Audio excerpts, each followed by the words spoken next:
Iran has launched a direct and unprecedented attack on Israel. And from the very first minute, the entire region has been thrown into chaos. What is happening tonight is unlike anything the world has witnessed in years. Sirens, fireballs, missile interceptions, air defense systems roaring across cities. Everything is unfolding at once. The confrontation between Iran and Israel has crossed a dangerous line, a line global powers hoped would never be breached. Within moments of the earlier Israeli airstrikes inside Iranian territory, Tehran unleashed a massive, coordinated retaliation operation. Dozens of ballistic and cruise missiles surged into the sky in the biggest open military strike Iran has launched in modern history. And this time, it was not covert, not secretive, not deniable. It was a direct attack, declared and executed in front of the world. Across the Middle East, shockwaves are being felt. Regional governments are scrambling, civilians are rushing into shelters, and militaries are activating emergency wartime protocols. This is not a limited exchange anymore. This is a regional emergency. The night it began. The first signs of Iran's retaliation appeared just after midnight. Without issuing any public warning, the Revolutionary Guard's Strategic Missile Command activated its underground launch network.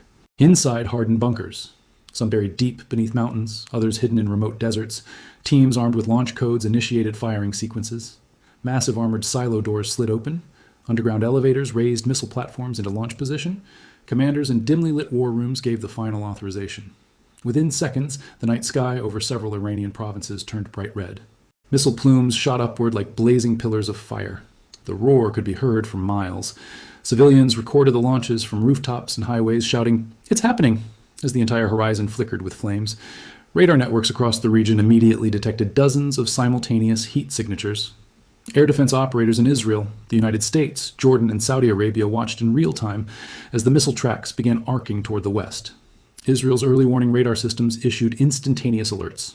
Arrow batteries, David's Sling, and Iron Dome units activated. Fighter jets scrambled from bases already on high alert due to the evening's earlier tensions. This was not a symbolic response. This was not a warning shot.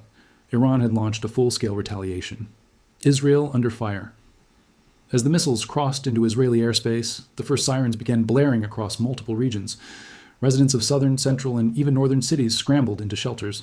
Highways filled with cars, racing away from open areas. Parents grabbed their children, running into fortified safe rooms.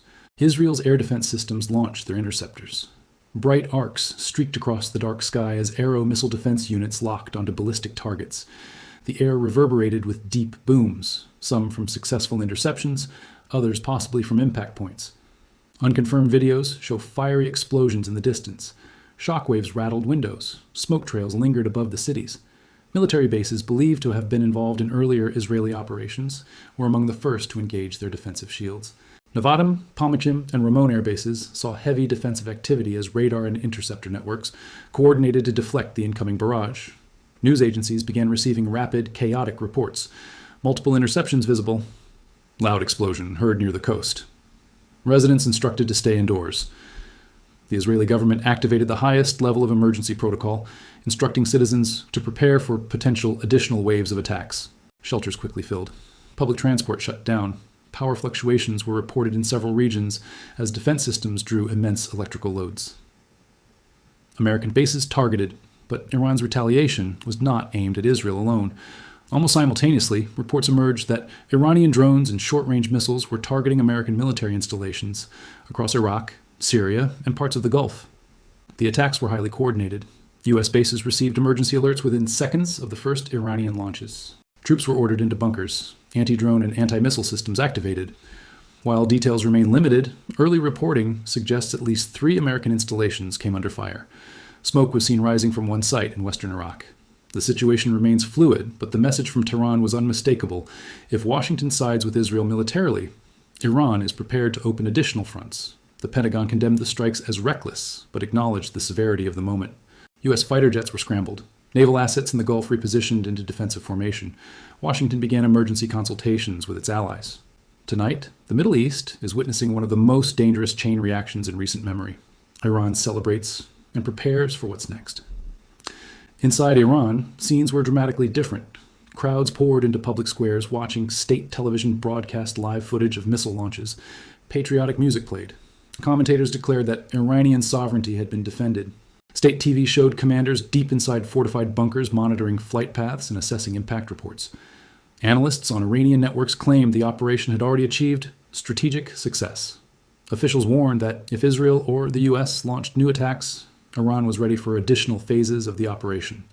Anti-aircraft units across Iran took up positions around major cities, military facilities, and nuclear installations. Troops were moved to emergency readiness. Communications across strategic sectors shifted into secure channels. Iran is preparing for the possibility of a retaliatory wave.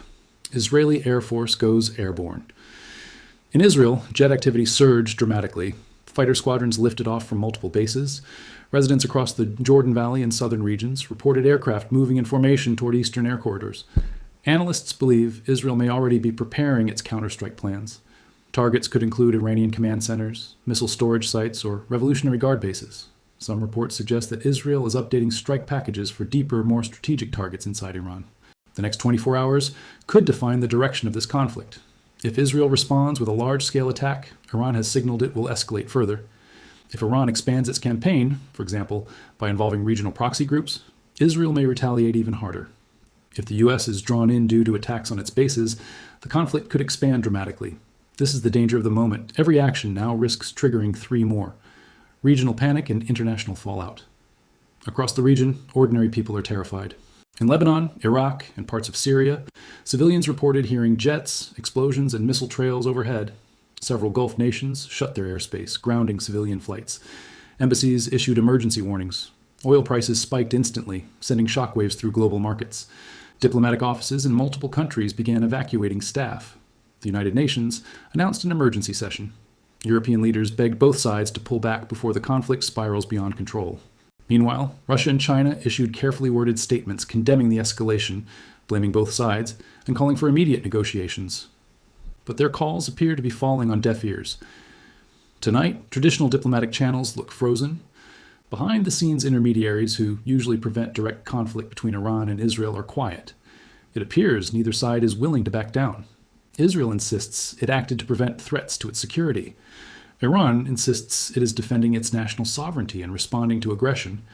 And in between those positions, a region burns. The danger of miscalculation. International security experts warn that the greatest risk right now is not the missiles already fired. It is the unknowns in the hours ahead.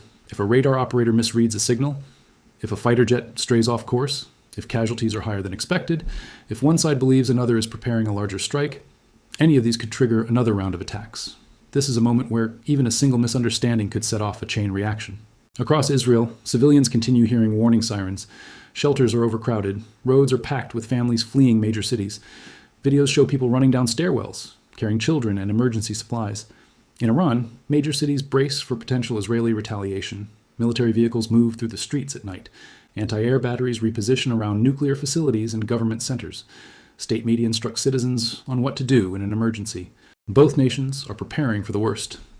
The U.S. finds itself at a crossroads. The United States faces an extraordinary challenge. On one hand, Iran's attacks on American positions represent a red line Washington cannot easily ignore.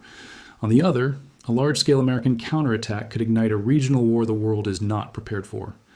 U.S. leadership is reportedly holding continuous emergency briefings.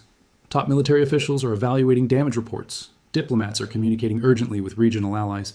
Washington must decide whether to escalate, retaliate, or push for immediate de-escalation through diplomatic channels. No matter what decision is made, the world will feel the consequences. What comes next? As the night stretches on, missile trails slowly fade from the sky. But the danger is only growing. Will Israel execute a massive retaliation? Will Iran launch a second or third wave? Will American involvement deepen the crisis? Will regional militias join the fight, opening new fronts? Every possibility carries massive consequences. For the first time in years, the Middle East is facing the real prospect of a multi-front, multi-day conflict involving sophisticated missiles, modern air power, and the world's most volatile geopolitical rivals. This is no longer a confrontation between two nations. This is a turning point that could reshape the entire region. Final thought. As the world watches, one reality becomes impossible to ignore. What began as a sudden attack has now become the most dangerous escalation in recent memory. Both Iran and Israel appear willing to continue. Both believe they are acting in self-defense. Both have the capability to inflict massive damage. And unless diplomacy intervenes urgently, the Middle East may be heading toward a conflict more destructive than anything seen in recent decades. Tonight, the world holds its breath.